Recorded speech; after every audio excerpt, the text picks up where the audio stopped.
With the January revolution, Egyptians expressed high expectations for increased social justice and improved economic conditions.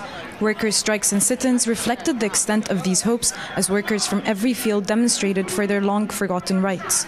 But it takes ample resources to meet the wide demands of the workers. The Egyptian economy has been widely affected since the events of the revolution, with the country's tourism industry being brought to an almost complete standstill and the stock market being shut for 2 months. However, in the latest statements, Prime Minister Sharaf said economic indicators were improving, and many economists share the same view.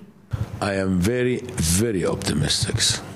If we just succeed to cut the corruption and to cut stealing of the resources and like selling the gas in less than one-sixth of the market price and giving our lands for free, taking the resources of the Suez Canal and taking other resources, if all these go back to the people of Egypt, and we have a government which will work for the sake of the people, not for the sake of their own bank accounts. And if we remove the corruption away, we will have huge investment. In early June, a draft of the Ministry of Finance's budget outlining Egypt's financial policy over the next year was published in Egyptian papers, generating much discussion in various circles around Egypt. The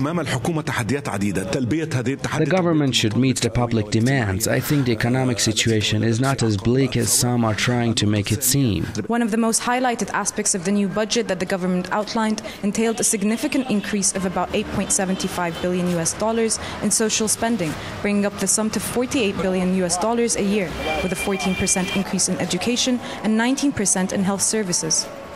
On the other hand, while workers were hoping for a $200 minimum wage, the government said it was only capable of providing a minimum wage of about $117. At the same time, a new law criminalizing strikes and sit-ins by workers came into action for the first time on June 10th, making the workers' battle ever more difficult.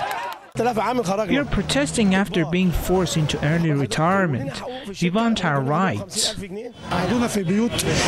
For months we have been complaining to the officials, and so far we've got nothing in return.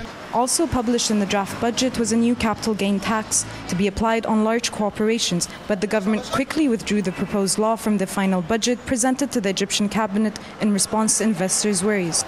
Egyptians had pinned high hopes on the January revolution to bring forth better economic conditions and more social justice, goals that the interim government seems to be trying to achieve, while at the same time raising the confidence of investors in the Egyptian economy as a whole.